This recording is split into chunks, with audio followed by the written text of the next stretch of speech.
isn't just what happens inside the state or among state actors. It is a process embedded in society and its many influences, but nowhere is it the importance of such learning and alteration of perspective more clearly demonstrated than in the economic doctrines prevalent in any given period. The Fed learns socially, it is influenced from within. So much we know from what part I of this book it is influenced by the President and Congress through both law and leadership. And it is influenced through the shared values, experiences, and legal and non-legal interactions within society, including those of economists, bankers, market participants, and international central banks. These values or ideologies of the confounding factor in the usual retelling of Fed independence. The story focuses on the balancing act between democratic accountability and technocratic expertise. But there is no more to that story outside ideology informs policies in the ways that don't promote either goal of accountability or technocracy to map the space within which the Fed operates. The task is to identify those ideologies and understand them. The democratic demands of Fed governance, reforming the Fed by choosing the chaperone. Chapter 11, Proposals. I shall be at once asked, do you propose a revolution? Do you propose to abandon a one-year reserve system to create a mini reserve system? My plain answer is that I do not propose it. I know it would be childish. Credit in business is like loyalty in government. You must take what you can find and work with it if possible. Walter Bagott, 1873. In the summer of 2013, the uncertainty around Barack Obama's appointment of the new Fed chair generated a large amount of political chatter. This attention, to a great extent personality-driven, forces organized in opposition to the appointment of Lawrence H. Summers, that former Treasury Secretary, that the president of Harvard, highly regarded scholar and close economic advisor to President Obama. There was no question that I need some fucking appointment of Lawrence H. Summers, former Treasury Secretary and President of Harvard, highly regarded scholar and close economic advisor to President Obama. There was no question as to Summers' qualifications as an economist, but Summers had made personal enemies and alienated constituencies that had rallied to defeat his candidacy. Alright.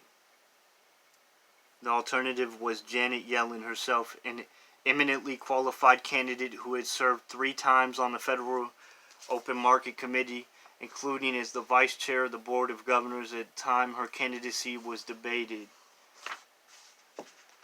Some found this press frenzy and anathema. George Will, the Washington Post illuminated one. Fuck.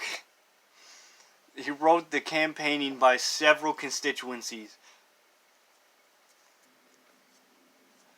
legislators and neglectors, constituencies for and against what supposedly were the 2 leading candidates, Larry Summers and Janet Yellen, to replace Bernanke as chairman of the Federal Reserve. Meant the Federal Reserve can no longer be considered separated from politics. And George R. Glenn Hubbard, a former economic advisor to President George W. Bush, we're talking about George W. Bush out here, and himself, once a leading candidate for the Fed chair, thought the political attention to Obama's decision something of a disgrace. In this place, he quotes, "In this place of serious discussion, the White House has allowed, if not orchestrated, a circus campaign of personality. Teams, just skeeting fleets of personality all day." And I did just put that on my recording. Fuck it. Let's go. Will and Hubbard are wrong. Whether one part of the team of Summers of Team Yellen, the attention to the Fed chair brought a tremendous amount of insight and political accountability to how much personalities matter in shaping the power and policies of the Federal Reserve System, because the legal rules written in the Federal Reserve Act that dictate this or that policy are so slippery. You goddamn right. Even where those rules are highly specific, the attention to the selection of personnel is an essential aspect of the current system. So, for those who despise political gridlock and mock the uselessness of the U.S. democratic institutions, attention to these personnel decisions may seem a bug, not a feature. For those who accept, you fucking acceptors, the arguments of this book about law's limited role in defining the boundaries between the Fed and the politicians, about the influence of individual values on technocracy, about the efforts of insiders and outsiders to influence Fed policy, the implications are this clear. Public vetting is the best opportunity for allowing democratic participation without subverting the benefits of separating monetary policy from the floor of the House of Representatives.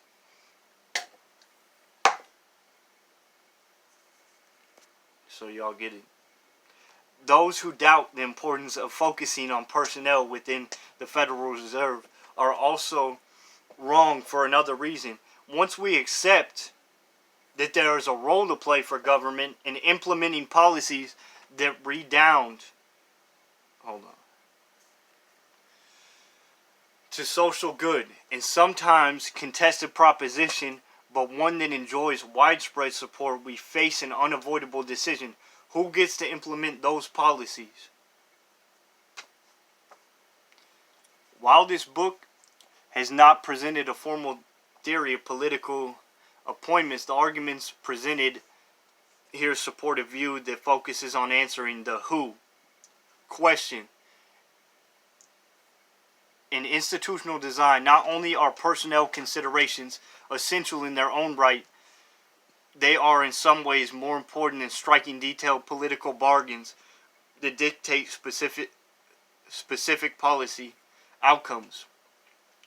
Whatever those policy outcomes may be, as we have seen, the laws of central banking quickly take on a life of their own.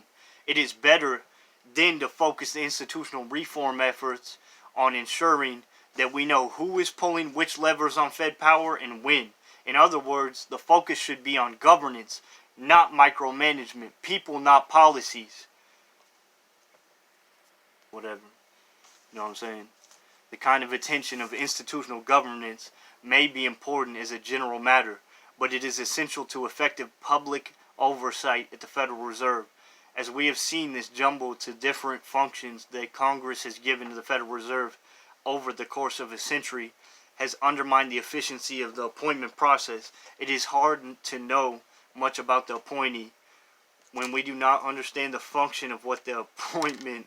Perhaps one of the reasons we see Occupy Wall Street and the Tea Party join in opposition to the Fed is because partisans from each side are looking to different aspects of almost incomprehensible system. The final chapter outlines some ways that the Fed has been and can be reformed so that the governance structure provides a more realistic opportunity for the public to provide meaningful oversight without injecting the day-to-day of electoral politics into the day-to-day monetary policy. The chapter moves through the sets of reforms. First, it looks at two reforms in the Dodd-Frank Act that are useful in promoting the goal, creating a more comprehensible governance structure. Second, the chapter looks at reforms that move even further in the direction, including by changing the terms the Board of Governors and the Fed's General Counsel, as well as reforming the governance of the Federal Reserve Banks and removing them from the Federal Open Market Committee, FOMC. Third and last, the chapter critically evaluates and rejects two proposals: the Fed reform, the comprehensive public audit of the Fed's monetary policy actions, and the addition to the Federal Act of the so-called Taylor Rule. These proposals misfire the same reason They inject political process, not the appointments levels where politics belong, but at the level of policy execution, exactly where it is likely to be less predictable and most damaging. As with proposals Bagot made about the Bank of England, it may seem that they are changing the boards and reserves governance structure appears a revolution.